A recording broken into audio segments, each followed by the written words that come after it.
Hello, hello, hello! Eu sou o Joma e tá começando a segunda temporada de Bicha Tu Acha aqui, direto da Casa Fluida. Quando eu falo de política, o que é que vem na tua cabeça? Um monte de homem hétero, velho, cis, tomando um monte de decisão errada? Bom, ela tá mudando essa história, mudando a história do nosso país, da nossa cultura. Hoje eu converso com a Erika Hilton, maravilhosa, com as suas ideias, com seus looks, acabando com a cafonice da política. Pode deixar que a doutora Erika vai cuidar disso.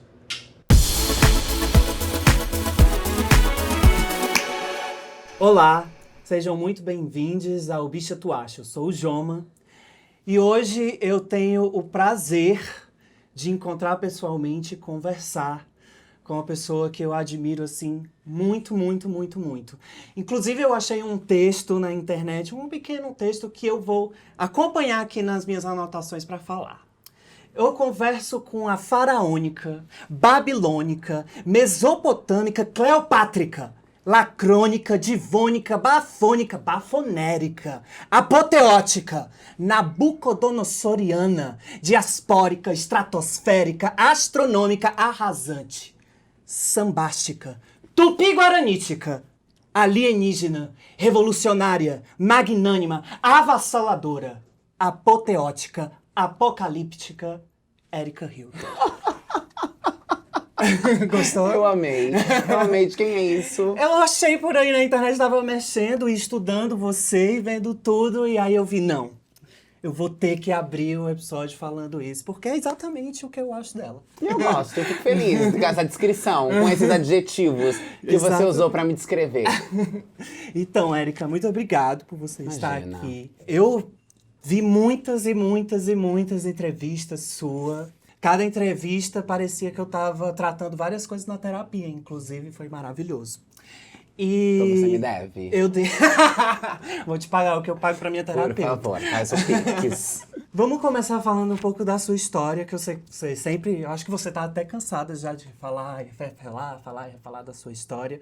Mas tem uma coisa na sua história que me pegou, assim. Eu sou nordestino e você sempre fala da sua avó, que também veio de lá, da Bahia.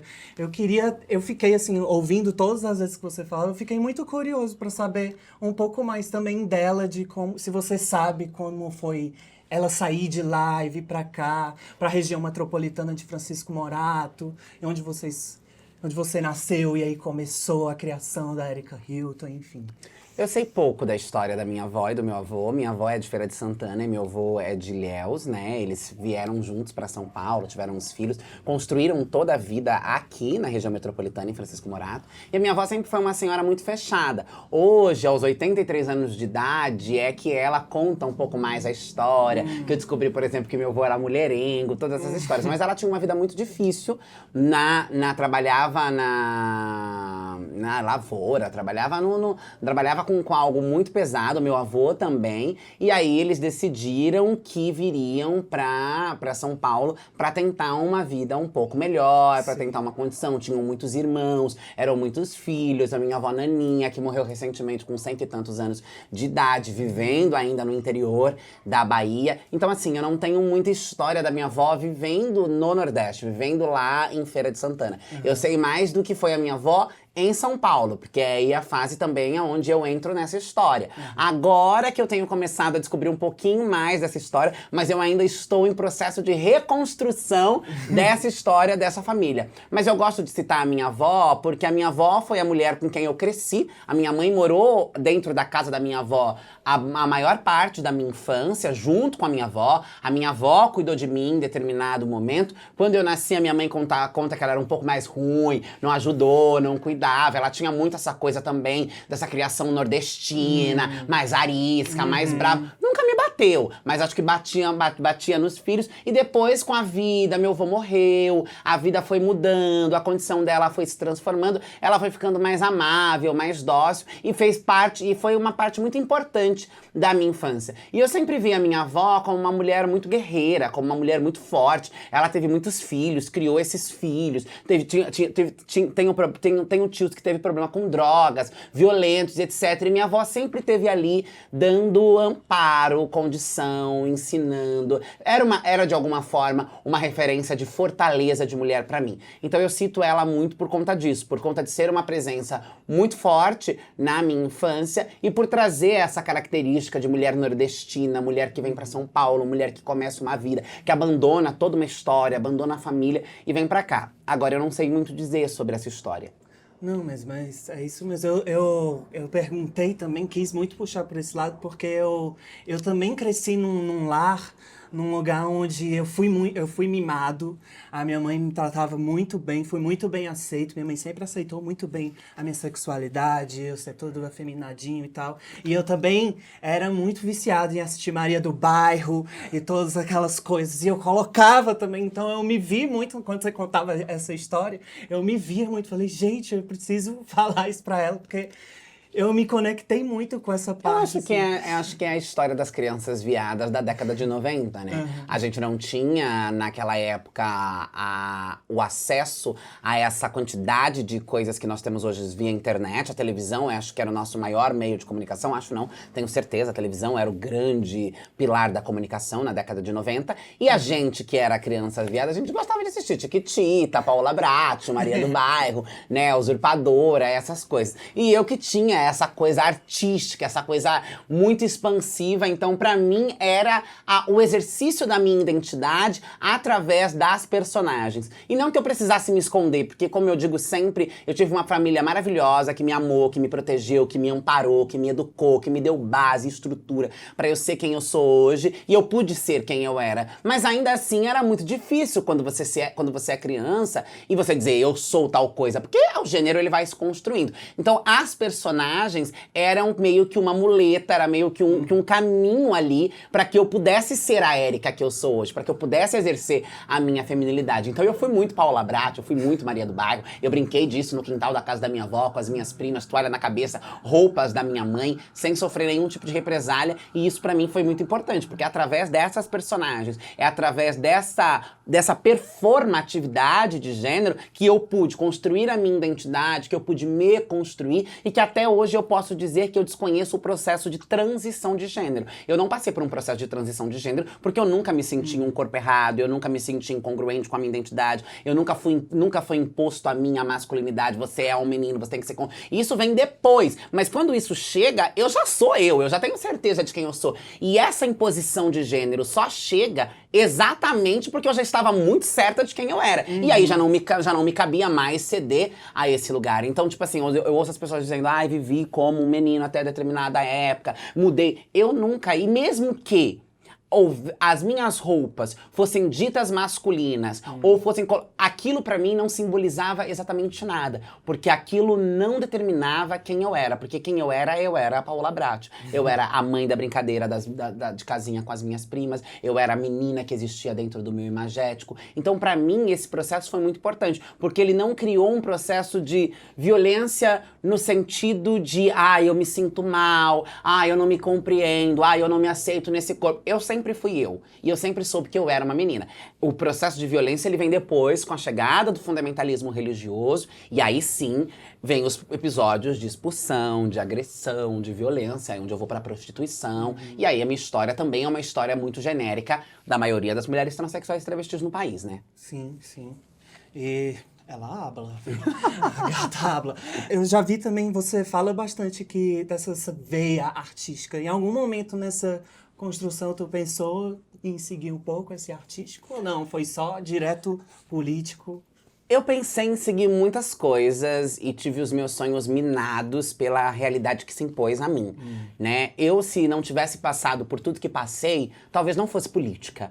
A política veio pra minha vida porque eu me vi numa situação de extrema abjeção, de extrema desumanidade, olhei pra uma série de outras mulheres iguais a mim vivendo naquela realidade e aquilo me doeu profundamente, porque eu tinha recebido amparo, afeto e amor, e eu falei, isso daqui é um projeto contra os nossos corpos e alguém precisa mudar isso. E aí eu fui me vendo cada vez mais levada à política pela necessidade de gritar e de tentar transformar essas realidades tão violentas que são colocadas pra nós. Mas minha avó diz e lembra, inclusive tem um filme chamado Cor Política que vai estrear nos cinemas agora, onde a minha avó conta no final do filme essa memória que dizia que eu queria, com 4 anos de idade, dizia pra ela que seria presidente do país.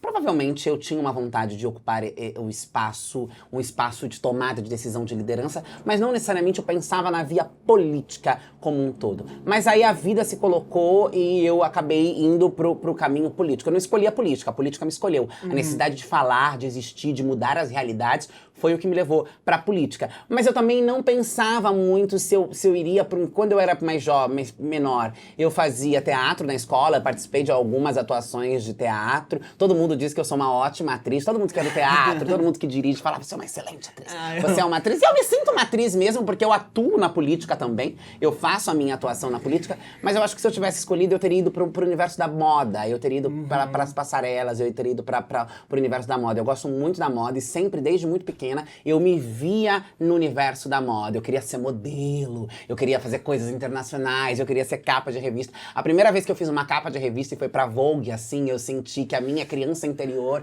tava sendo acolhida, tava sendo... Porque ainda que eu não tivesse ido pro universo da moda, eu consegui, mesmo sendo política, criar uma conexão com a moda. Então, nunca percorri um caminho artístico e não sei se teria percorrido. Uma coisa que aí agora, hoje, eu saí um podcast meu hoje também, e eu tava dando uma olhada e eu me respondi, se você fosse fazer qualquer outra coisa que você gostaria, eu gostaria de ser apresentadora de um programa de televisão. Eu acho que eu seria uma ótima Oprah brasileira, assim. Eu acho que eu apresentaria muito bem um programa de TV. Eu pergunto também porque quando a tua mãe entende o Deus dela, as coisas que ela acredita e te vai atrás de você, para você voltar para casa, que aí você vai estudar. Como que foi essa decisão do curso que tu ia estudar? Tu já tinha pensado nisso? Alguma coisa? Não, eu não tinha pensado, eu não tinha vontade de ir pra universidade, não era uma coisa que eu gostaria de fazer, mas aí eu queria militar, eu saio das ruas então, volto pra escola, vou terminar o ensino médio através do Enem e do EJA, né, Educação de Jovens e Adultos, a qual tenho muito apreço, respeito e batalho muito para que a gente consolide no Brasil cada vez mais espaços que atendam a educação para jovens e adultos, mais vagas, com qualidade de ensino, porque é a forma com que a grande maioria das pessoas LGBTs, a população negra, são as pessoas mais precarizadas que precisam concluir os seus estudos através da educação dos jovens e adultos, e eu sou agradecida pela educação de jovens e adultos, porque se não fosse o EJA, eu não teria me formado, né? Então, quando eu vou pra escola, eu volto pra escola, e eu quero fazer alguma coisa porque eu começo a nomear as violências que o meu corpo havia sofrido, eu descubro a universidade, porque as pessoas do interior, em Itu, onde eu morava na época, que haviam feito qualquer coisa, já não estavam mais na cidade, estavam na universidade. E eu vou até a universidade, eu vou até São Carlos, para conhecer essas pessoas, para dizer, olha, eu quero movimentar a cidade, eu quero militar, eu quero denunciar as violências, eu quero falar de racismo, de feminismo, eu quero falar de misoginia, de LGBTfobia, eu tô desesperada, eu tô carregando tudo isso aqui, que é dor, mas ao mesmo tempo é força também, porque a dor não me fez sucumbir, a dor me fortaleceu. E aí eu descobri a universidade. Eu vou para conversar e conhecer essas pessoas que tiveram alguma movimentação ativista militante no passado em Itu, e eu descubro o universo da academia. E aí eu falo, meu Deus, eu preciso ficar aqui. Eu preciso estar aqui. E aí eu escolho a minha graduação muito mais na necessidade de poder ingressar na universidade e ter uma bolsa para me permanecer na cidade, do que porque, de fato, eu gostaria de ser gerontóloga, etc. Claro, eu tive muita admiração pela gerontologia, sabe? Eu tive muito apreço pela gerontologia, mas a minha escolha se deu mais pela necessidade, porque antes de ingressar na universidade, fui cofundadora de um cursinho pré-vestibular para travestis transexuais no campus da USP. Comecei a fazer muitas mesas dentro da Unifiscar, mesmo não sendo aluna, então eu era citada nas aulas de sociologia, e eu não era aluna, e aquilo foi me dando um status dentro da universidade que inclusive incomodou muita gente. Muitas outras alunas que eram acadêmicos e que viram aquilo foram racistas comigo, foram transfóbicos comigo, porque não, inclusive pessoas trans, porque não se davam conta de que, como eu, que tinha saído de uma esquina do interior de São Paulo, que não tinha nenhum conhecimento acadêmico, tinha a audácia de chegar na academia e roubar todos os holofotes pra mim de pessoas que estavam lá fazendo seus mestrados, os seus doutorados e que não conseguiam falar. E eu sei, se tem uma coisa que eu sei, é falar. Eu sei me comunicar. Exato. Então, eu comecei a ganhar um lugar, mas que em determinados espaços ainda havia uma limitação, porque eu não era aluna. Eu ia pras mesas, eu era convidada pra fazer mesa, eu fazia mesa, eu falava, eu acontecia, mas eu quero comer no Rio, não pode, porque não é aluna, eu quero fazer tal coisa. E esse era um lugar também que era muito utilizado pra me menosprezar, pra me diminuir. Então tem coisas que você não faz porque você não é acadêmica, você não é aluna. E eu falei, mas eu posso ser acadêmica. E aí prestei o Enem, passei, né, e fui fazer geronto, olhei os cursos, é claro, tentei pensar qual o curso que mais me agradava, mas assim, sinceramente, eu fui porque eu precisava de dinheiro para permanecer na universidade e porque eu precisava do status de aluna. Eu queria o status de aluna, eu queria calar com a boca daquelas pessoas que diziam, mas ela não é nem aluna, e olha o que ela tá fazendo. Então foi por isso que eu fui pra universidade. E por isso que eu também não durei tanto na universidade. Quando a tua mãe volta pra te pegar, o que eu fiquei também querendo saber é se vocês ainda têm alguma experiência ainda com a igreja. Se tu Ela volta tem. à igreja, se tu chega Não, também eu aí, não vai não, também. eu não, nenhuma experiência com a igreja. Traumas com a igreja, inclusive. Mas bem resolvidos, né? Porque, por favor, quem é a igreja perto da gente? A minha mãe é uma mulher evangélica, uma mulher cristã e uma cristã de esquerda, uma cristã progressista. Uma cristã que eu acho que é importante, porque a gente precisa entender que o Brasil é um país de muitos cristãos e de que o cristianismo existe e de que acho que não tem nenhum problema em o cristianismo existir. O que tem problema é a manipulação que se fazem do cristianismo. É usar o Cristo, é usar a fé para pregar o ódio, a intolerância, a violência, o preconceito, a discriminação, que é isso que nós temos que dizer aos evangélicos. Nós não estamos combatendo as igrejas, nós não estamos combatendo a fé, nós não estamos combatendo Deus, nós não estamos combatendo Jesus Cristo, nenhum dos ensinamentos, e você pode querer acreditar no que você quiser. O que você não pode é usar disso para pregar o ódio contra grupos de minoria. O que você não pode é usar isso para continuar perpetuando o estigma, a miséria, a precariedade, a violência, o abandono familiar, o abandono do Estado através da não formulação de políticas públicas contra grupos que precisam de políticas públicas. Não é possível que quem acredite nos ensinamentos cristãos e no que foi a passagem de Jesus Cristo na Terra para os evangélicos possa concordar com pessoas tendo seu coração arrancado pelo simples fato de serem elas quem são, possam concordar com a miséria, com a pobreza, com a fome, com o frio, com o medo, com a violência. Então, essas narrativas deturpadas, que aí não é cristianismo, é fundamentalismo, e é preciso separar, é preciso fazer essa dicotomia. A fé é a fé. O fundamentalismo é a ferramenta política. É o que a política faz, e aí são esses mercadores da fé, e a própria Bíblia fala sobre eles. Então as pessoas precisam abrir os olhos delas para não serem enganadas, para não serem iludidas, para não serem seduzidas por essas amarras, que são o problema. E minha mãe entendeu que para ela crer em Deus, para ela ser uma serva de Deus, ela não precisa pregar o ódio, a intolerância, a violência, até porque esses são os sentimentos antagônicos da fé dela. E aí hoje ela é uma mulher maravilhosa, que faz um trabalho extremamente necessário e importante, conscientizando outras mulheres evangélicas. Porque é aquilo, né? Às vezes é mais fácil ouvir entre os iguais do que uma pessoa de fora. E acho que essas vozes são importantes. Sim, sim. Mas foi nesse momento que tu também pegou, ou foi antes que tu pegava o rádio e ficava a tarde toda Não, lá? isso é antes, quando eu era pequena. Tá, isso quando eu era criança. Quando criança, eu fui muito evangélica, muito cristã. Tá. Porque minha mãe passou a minha infância inteira buscando uma igreja certa, uma igreja que ela se identificasse. E eu, com essa minha veia artística, com essa minha vontade de encenar o tempo inteiro, ia pras igrejas, as igrejas mais calorosas neopentecostais, que tinha rodopio, que tinha falação de língua, que tinha nananana, aquilo me encantava. E eu voltava pra casa e reproduzia tudo aquilo. E eu fui uma criança de muita fé, eu acreditei muito, sabe? Eu orava de tarde na casa da minha avó, em voz alta, deixava todo mundo comovidinho, belíssima. As pessoas ficavam enlouquecidas com as palavras bonitas que eu usava, porque realmente eu tava ali, eu tava sendo formada. Ali eu gostava daquilo, eu acreditava naquilo. E depois eu fui pra igreja católica, eu acreditei, fiz procissão no quintal, saí com santaiada toda, pregada no negócio, porque eu sempre me joguei muito. Eu acho que é a intensidade sagitariana. Sagitarianos são intensos. Então tudo que eu fiz com muita intensidade. Até hoje, tudo que eu faço com muita intensidade. Nossa. Tanto pro bem quanto pro mal. Porque tem coisas que eu faço com intensidade que eu sei que podem me levar a lugares horríveis. Nossa, e isso, Mas eu sou intensa. Isso atravessa muito a gente mesmo, assim. Quando você fala, a gente se sente completamente assim, tamo dentro, tamo contigo, bora. Eu lembro que eu tava assistindo tuas entrevistas, e eu acabava as entrevistas, eu tava assim, querendo muito conversar com alguém.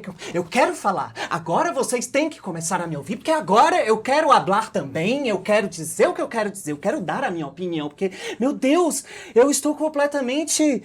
arrebatado essa energia dentro de mim. Eu preciso falar, hablar, as pessoas vão ter que parar agora e começar a me ouvir. Traz essa energia, é uma coisa muito... Deve vir pastoral. Disso. Sim. Vem disso, né? Sim. E ai, é maravilhoso, sim. Amiga, eu já tô chamando de amiga, né? Fica à vontade. Tudo bem, né? Vamos conhecer a Casa Fluida. Estamos aqui na Casa Fluida, onde é a nossa entrevista. Então, eu acho que, inclusive, tem a sua foto na Casa Fofos. Fluida. Eu acho que você vai amar conhecer esse lugar maravilhoso. Vamos Bora, comigo? bora.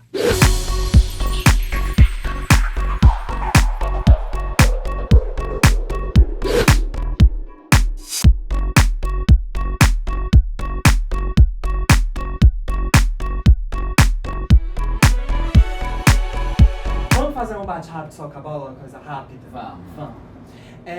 Um livro, Quarto de despejo. um artista, Beyoncé. um autor, Carolina Maria de Jesus. amo, um programa de TV, Ai, um programa... Eu ia falar mas acho que não. Pode, fala. Casos de família. Amo. Um creme pra pele, Um creme corporal ou facial? facial, Ai... Nossa, que difícil. corporal. Não, porque vai ser difícil Ah. do mesmo jeito. Eu tô pensando em um creme. favorito. Tu tem creme algum que favorito? eu gosto.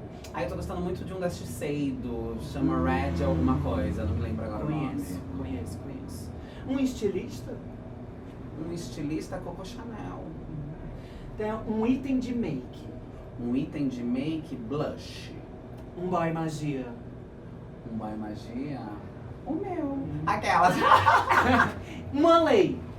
Uma lei? É. A criminalização da LGBTfobia. Falta. Doutora Érica cuidará disso para fechar. E eu ponho a mãozinha. Isso. Disse da nossa vida, toda a minha vida.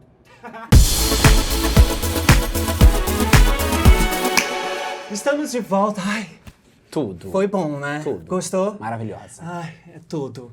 Vamos continuar nossa conversa, então. Bora. Na entrevista com o Marcelo Tais, tu fala também que tu chegou pra tua família e teve que falar sobre que eles são negros e tal. Eu queria entender onde que foi esse teu clique de olhar e chegar pra eles. Gente, alô, essa racialização, eles entenderem isso também. Se deu na universidade, né? Na Quando eu universidade. for pra militância estudantil, quando eu vou pra universidade, é que eu começo a descobrir todo um debate de raça e toda uma questão de colorismo e de cabelo e de empoderamento e de possibilidades. E eu começo a falar, eita gente, pera ainda que tem alguma coisa aqui que não foi muito bem resolvida. Em algum lugar, todos nós sabíamos que éramos negros, apesar de traços mais finos, de peles mais claras.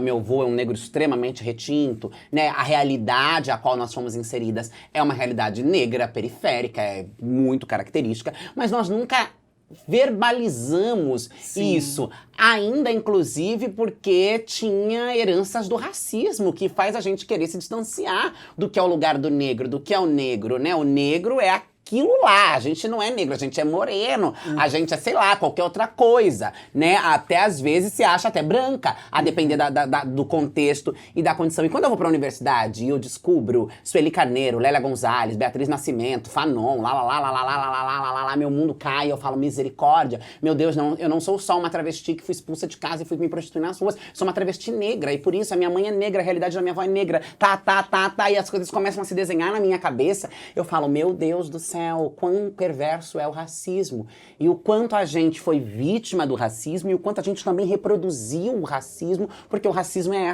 esse instrumento perverso, cruel, aniquilador da nossa própria identidade, de quem a gente é, os nossos cabelos alisados. Então, assim, foi um boom, e foram muitos booms de uma vez só, e eu precisei ser rápida, eu precisei ser resiliente, porque eu já não tinha também mais tanto tempo de parar e me preparar para aquela realidade. Eu precisava viver e me consolidar, e me construir a minha opinião, e reler e reescrever a história da minha família, a minha própria história. Então isso realmente foi um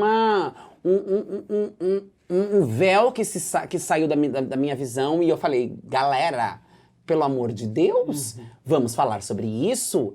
Vamos nos empoderar nesse lugar, vamos reler e revisitar a nossa história, revisitar o que a gente viveu. E aí é ótimo, porque aí minha mãe começa a trazer as histórias do Black Charm, de quando era novinha, os cabelos, a roupa, coisas que não eram faladas, sim, coisas que a gente não teve acesso na infância. Porque na minha infância, elas já estavam de cabelos alisados, tentando, e que não era nem assim uma tentativa pensada, era voluntária, involuntária, na verdade. Era uma tentativa involuntária de reproduzir uma lógica imposta por uma sociedade hegemônica, racista e cruel sobre aqueles corpos, sobre aquele território, mas ninguém falou assim, eu quero ser branca, eu quero me distanciar da negritude, eu não quero ser negra. Isso nunca existiu. Elas só estavam existindo, alisando seus cabelos, colocando as suas coisas, mas com muita coisa negra também. Minha mãe foi uma mulher que sempre trocou muito de cabelo. Minha mãe foi a mulher que usava muito aplique, muita lace, muitas coisas, e que hoje eu olho e falo o quão isso é racial, o quanto isso é da mulher negra,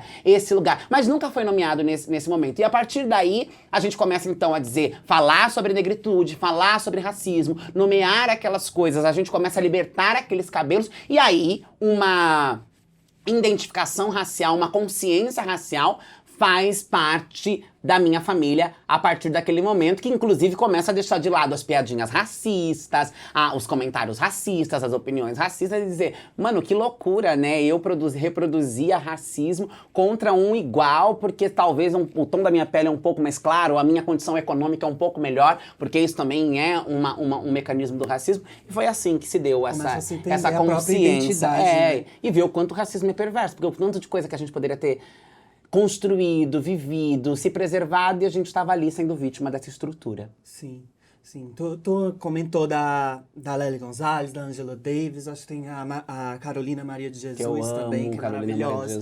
A Daniela Andrade. A Daniela Andrade tu conheceu pelo Facebook mesmo? A Daniela Andrade eu chamo de minha mãe militante, assim, minha mãe ativista, porque a minha consciência de gênero, o meu debate de gênero, ele se dá pela Daniela Andrade. E eu sou muito grata a isso, porque na internet nós temos milhões de pessoas extremamente incoerentes, despolitizadas, dando opiniões que poderiam ser pegas, amassadas e jogadas na lata do lixo sem que ninguém fosse obrigado a ler ou a ouvir aquele tipo de coisa. E a Daniela Andrade é uma pessoa extremamente coerente, embasada, referenciada, lógica, lúcida, por isso sempre foi muito atacada, né? E eu acessei os primeiros textos, a primeira militante que eu acessei foi a Daniela Andrade pelo Facebook. Quando eu comecei a querer buscar textos, a querer buscar referências pra, enfim, entender. Porque você pensa, eu tinha sido expulsa de casa, eu não tinha base nenhuma. Eu comecei a entender por mim mesma que aquilo ali era um projeto contra as nossas vidas, mas eu não tinha referência. Eu não tinha como nomear, como explicar, como falar nada sobre aquilo. E eu encontrei a Daniela Andrade, e a Daniela Andrade com seus textões na internet, foi o meu primeiro contato com um texto de militância, de politização. E a partir daí eu fui acessando outras, não tão boas, outras boas, acho que ninguém tão bom quanto, escrevendo e falando sobre isso. E foi a minha porta de entrada para militância, foi a minha porta de entrada para problematização, foi a minha porta de entrada para entender o debate sobre travestis, transexuais, na sociedade e agradeço muito a ela e tive a oportunidade de me encontrar com ela depois, em outras oportunidades pessoalmente. Antes dela sair do Brasil, a gente almoçou juntas, conversamos e eu sempre disse pra ela que ela foi a minha porta de entrada e eu sou muito grata a isso. Mas tu sabe que tu tá virando também essa pessoa pra outras várias milhares de pessoas. Eu fico feliz, eu quis isso um dia. Quando eu admirava a Daniela Andrade, me sentia uma ninguém, porque eu me sentia uma ninguém, e eu era uma ninguém mesmo, eu era tão cruazinha, tão precariazinha de informação, de base teórica mesmo. Né? Eu tinha muita vivência, mas eu não conseguia ajustar a vivência com aquilo que era preciso dizer. Eu queria ser uma Daniela Andrade, eu queria ser alguém que pudesse formar, conscientizar, informar, empoderar outras pessoas, outras gerações. E acho que eu tô nesse caminho, acho que tenho conseguido. Pelo menos eu tenho recebido feedbacks muito lindos, muito importantes, que me fazem dizer que, olha, estamos aí acompanhando o que você tem dito. E acho que sou tão coerente quanto a Daniela Andrade, pelo menos me preocupo em ser. Com certeza. Tem uma grande referência sua, que é a Beyoncé. É minha maior E referência. ela é a maior de todas, a mais incrível e tal. Ela também passou por igreja e tal. A igreja cria, mesmo que seja através do trauma, ela cria grandes pessoas, né? É uma loucura. Church girl. Yes. Falando nisso, inclusive, a gente não vai ter um bolsa pro Renaissance, um bolsa Beyoncé? Eu adoraria. Eu adoraria. Mas com tanta crise econômica no Brasil, eu acho que esse projeto não vai ser bem recebido pela população e nem pelos meus colegas parlamentares. Mas assim, por mim, todos teriam direito a um Bolsa Renaissance nessa tour, quando ela passar pelo Brasil, que parece que tá confirmada que vem mesmo pro Brasil em 2024. Ela tem que vir, meninas. Não, pelo amor de Deus. É que eu não vou poder sair daqui pra ir vê-la, porque a minha agenda não permite eu sair daqui pra ir vê-la, né? Eu tenho um compromisso com a política desse país, né? Sim. A situação aqui é bem crítica. Mas então eu vou ficar muito arrasada se ela não vir. Bom, se ela realmente não vier no ano que vem, aí vocês vão ter que me desculpar, mas eu vou ter que ir atrás dela. Não, mas ela vem. Ela vem. Não, vamos, energia positiva. Não, ela vem. Ela vem. Uma das minhas convidadas é a Verônica Valentino, que ela tá no espetáculo do Brenda Lee. Que eu amo. Inclusive, e tem uma fala nesse espetáculo que elas falam que o opressor é que é o fraco. O opressor é um fraco, mas ele é um fraco poderoso, então a gente tem que tomar cuidado. Ele é fraco porque ele não tem a mesma resiliência, a resistência, a coragem, a audácia que nós precisamos desenvolver. Ele é fraco porque ele esconde um monte de coisas e vive incubado em tabus, em moralismos falsos, em hipocrisias, em coisas que nem eles mesmos acreditam, mas pregam à torta e à direita. E isso gera fraqueza na gente, porque isso gera ponto de vulnerabilidade. Mas eles são poderosos porque eles estão organizados, eles estão juntos, eles têm o poder na mão, eles têm a caneta, eles têm o dinheiro, eles têm o Estado, eles têm tudo isso. Então eles são fracos do ponto de vista do que é a construção do sujeito e do indivíduo. Nós somos muito mais fortes do que eles, porque vejam tudo que nós sobrevivemos, o que nós enfrentamos e nós estamos aqui de pé, mas nós não temos o poder que eles têm. Então, cria-se um paradoxo mesmo, de entender como a gente consegue construir essa oração de se o opressor, de fato, ele é fraco. Ele é fraco, mas é poderoso. Que eles se organizaram. E a gente? Tu acha que a gente...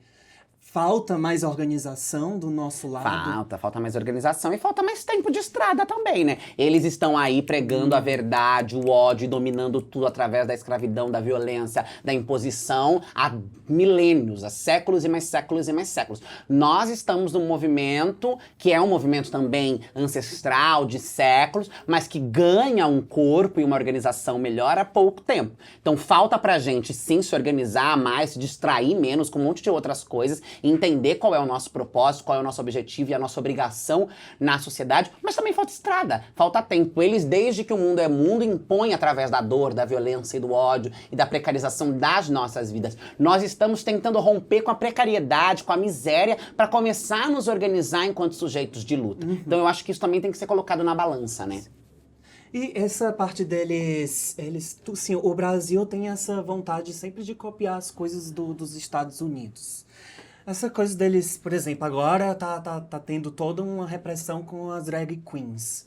Tu acha que isso tem possibilidade deles também copiarem, tentarem fazer o mesmo caminho? Claro, eles exportam tudo de fora, e tudo que é mal é melhor ainda. A verdade, essa frente reacionária, fascista, antidireitos LGBTQIA+, em especial o direito de pessoas trans, ela tem ganhado força em todo mundo já de uns anos pra cá. E ganhou mais força nos governos Trump, no governo Bolsonaro, que foram governos de extrema direita, fascistas, horrorosos, e essa engrenagem, essa roda segue rodando, porque não é porque Trump e Bolsonaro perderam que a extrema-direita se conformou e falou, agora a gente... Não, eles continuam nos esgotos deles, fazendo as mobilizações dele, e obviamente essa decisão que ocorreu com drags lá fora, não poderem se apresentar diante de crianças, pode ser uma coisa que eles queiram exportar para o nosso país, e a gente tem que estar o tempo inteiro vigilante, atento, para dizer, olha o quão precário é isso, olha o quão incumbido só de ódio e preconceito mesmo tem isso. Até porque eles estavam proibindo um trabalho de drags lá fora que faziam trabalhos pedagógicos, né? Trabalhos com alusão da imagem, o cabelo, as cores. A criança não tem ódio. E a drag queen não tem a capacidade de ensinar a criança a querer ser gay ou a querer ser mulher, que é o fantasma da ideologia de gênero que eles inventaram na cabeça deles e querem colocar a goela abaixo na sociedade de que a diversidade ou respeito à diversidade vai fazer com que todo mundo seja gay, com que a humanidade se transforme em LGBTQIA+, quando na verdade nós sempre tivemos uma repressão dessas identidades e as pessoas LGBTs continuam a existir, continuam a resistir. Então não é ter contato com LGBTs que vai fazer a gente ser LGBT, até porque ninguém escolhe o gênero e a sexualidade. Se nós tivéssemos a opção de escolher, num mundo tão cruel como esse, talvez nós não tivéssemos escolhidos por ser LGBT, porque não ser LGBT é muito mais fácil e muito mais tranquilo do que ser LGBT. Então, muito provavelmente, esse tipo de coisa, ainda mais quando obtém sucesso, são exportadas para cá. E aí a importância da nossa presença dentro da política, a importância da nossa presença naquele espaço, que é a tentativa de fazer frente a esse tipo de coisa. E de governos no poder executivo que não sejam fascistas, né? Porque também acaba ajudando a gente a conseguir barrar esse tipo de retrocesso, que nada mais não é sobre proteger crianças, é sobre estigmatizar, violentar e precarizar a existência de pessoas LGBTs no mundo. Bom, vamos agora pro nosso quadro Bicha Tu Acha. Bicha Tu Acha, eu vou te perguntar algumas coisas. O que é que tu acha disso? O que é que tu acha daquilo? E tu responde, pode ser respostas curtas, longas, enfim, você fica à vontade. Tá bom. O que tu acha de astrologia? Maravilhoso, eu amo astrologia. O que tu acha do boy padrão? Interessante, eu não vou ser hipócrita, não vou ser cínica. Porque, eu acho o boy padrão, assim, se for um boy padrão com um pouquinho de consciência, melhor ainda. Se for um boy só padrão, às vezes vamos ali e resolve, tá tudo ótimo, não tem um problema. Inclusive eu lembrei agora da tua entrevista que tu dá pra Tati Bernardi, que que ela pergunta se tu ficaria com um boy de direita. Sim. Mudou alguma coisa desde lá? Não. Só se for assim, pegaria, não pegaria um boy de direita? Depende, foi o que eu respondi pra ela, né? Tem uns boys de direita muito gatinho. Eu nunca fiquei com nenhum boy de direita. Mas é meio complicado, né? Porque assim, é de direita, aí de repente você tá ali, a pessoa fala alguma coisa, então acho complicado. Que na verdade ela perguntou se eu achava boys de direita gato. Falei, não tem como não. Uma coisa é a pessoa ser bonita, outra coisa é a opinião dela política. Agora, pegar vai depender muito. Se eu não souber, se eu não tiver uma referência anterior, se eu descobrir no meio do caminho, às vezes. Se for mais tranquilinho. Não, tem que ser, tem que ser uma direita moderada, liberal, não é extrema direita, né? Não é o clã bolsonarista, que aí não tem condição, né? Mas eu nunca fiquei com ninguém de direita, não. Tá. O que tu acha de true crimes não resolvidos? O que é isso? Porque tu ama true crimes. Séries de true crimes, de crimes verdadeiros e tal. Crimes de verdades, ok, true crime, ok. Yes. Eu adoro, eu amo séries de crimes. Mas os não resolvidos também? Tu assiste todos? Se não tem final? É sobre, né? A investigação segue rolando, gosto. Beleza. Tá, esse eu sou obrigado a fazer. É o que que tu acha do Ceará, de Fortaleza, do Nordeste? Eu amo o Nordeste, mas Ceará, Fortaleza eu não conheço. Então está convidadíssimo. Eu tenho uma casa lá. Por Maravilha. favor, da minha mãe, no caso, não é minha. Maravilha. Eu conheci a primeira dama de uma cidade do Ceará essa semana. Foi. E me convidou também. Tem muitos convites pro Ceará, Então hein? pronto, olha lá. É isso. Começar, né, esse trabalho. Exato. Da presidenta. que Exatamente. Vem muito aí, né? Exatamente. Tá bom. E antes de ir pro final, eu também queria perguntar um pouco da tua skincare, que eu sei que você ama falar. E também porque você já tá recebendo recebidos de skincare? Ai, olha, parou, eu recebia mais, viu? Essa semana eu recebi um da Fina Severina, eu acho que é isso que chama. Uma caixa com várias coisas. E agora eu tô com uma agência, então eu acho que vamos voltar a receber agora skincare. Mas eu amo skincare, né? Skincare pra mim é vida, porque pelo ponto de vista do cuidado e porque eu acho skincare terapêutico, assim. É um momento onde eu ponho uma música, é onde eu vou pra frente do espelho, é onde eu hidrato a minha pele, eu cuido da minha olheira. O amor eu próprio. cuido do... eu acho terapêutico, eu acho que é importante o autocuidado. E eu acho que é importante a gente cuidar da pele. A pele é o maior órgão do nosso corpo, né? Então a gente precisa cuidar dela. Ela tá exposta a sol, ela tá exposta à luz azul, ela tá exposta à poluição, ela tá exposta a uma série de outras coisas. O maior câncer que nós temos no Brasil é o câncer de pele, né? O maior índice de câncer no Brasil é o índice de câncer de pele, porque as pessoas são expostas ao sol, trabalham muito debaixo do sol, não usam protetor solar. Então eu acho que o skincare, ele tem um viés político também, que é o viés do amor próprio, do autocuidado, do empoderamento, do embelezamento. A finalização da maquiagem conta muito com skincare. Se você não tem uma pele de skincare, meu amor, a sua maquiagem vai ficar um cocô, vai ficar um lixo. Não adianta você tacar produto na cara, porque vai craquelar. E beber água. Eu bebo muita água. Eu sou a deputada que é conhecida por andar com a garrafinha dela, coloridinha, fofinha, porque eu acho que a hidratação, o skincare é importante, mas a hidratação de dentro pra fora também é importante, porque você não cuida só da pele, você já cuida dos outros órgãos ali do seu corpo. E acho que skincare, eu sou viciada em skincare, eu era mais. Eu tinha um problema grave, que eu comprava muito produto, eu tinha muito produto, depois eu chegava e falava, gente, por onde eu começo a usar? Porque eu gosto muito de provar também, eu gosto muito de testar. Então eu compro muita base, eu compro muito creme, porque eu gosto de ir trocando. Eu não fico. Por mais que eu goste, por mais que se adeque a minha pele, eu falo, não, essa é a minha base que eu amo pra todas as horas. Eu quero conhecer outros produtos. Hoje eu compro menos produtos, porque depois também eu fico com aquele monte de produto ali, não sei o que fazer. Depois que você abre o produto, é ali que ele começa a perder a validade. Mas eu amo skincare, eu gosto de skincare e pretendo falar mais sobre isso nas minhas redes. Compartilhar a minha rotina de skincare com os meus seguidores, a minha rotina de cuidado com o cabelo e etc. Porque eu acho que é uma coisa que a minha audiência tem pedido e tem sentido falta, porque tem a ver comigo, sabe? Completamente. E dos looks também?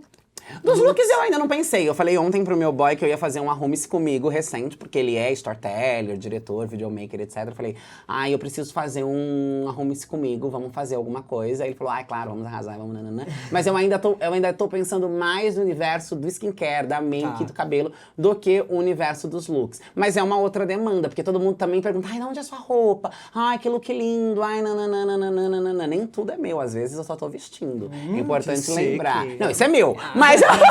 Mas é que às vezes a gente vai com roupas de determinadas grifes em determinados ambientes, as pessoas falam, nossa, que linda essa roupa, nananã. Tipo assim, tá com a grife, tá no acervo da grife, não é minha. Inclusive, se eu chegar assim no congresso, será que vai ser de boas? Vai ser tudo? Eu acho. Inclusive, Morphia, que eles que mandaram pra mim. Muito obrigado, Morphia. @Vista Morphia. Maravilhoso, que eu quero ir lhe visitar em Brasília desse jeito. Eu amei. Obrigado, viu, Érica? Amei. Érica, eu não tenho nem palavras. Muito obrigado. Imagina, muito obrigado. Eu vou amor, pegar na sua mão, que eu tava doido pra pegar na sua mão. agradeço. Evitei aqui mesmo. Muito obrigado. Espero que, assim, só cresça. Que assim seja. Que você seja a presidenta, finalmente. E a gente... Enfim, eu desejo tudo. Aposto que todo mundo aqui tem essa sensação por você. E, enfim, eu te agradeço demais por ter aberto o seu tempo, ter vindo, ter conhecido a gente. Que é muito importante de verdade pra gente mesmo. Muito, muito, muito obrigado. Eu espero me encontrar várias e várias e várias outras vezes. Vamos nos encontrar. Tá bom. Muito obrigada. É isso, gente. Eu não sei nem como fechar agora. Um beijo. Até a próxima.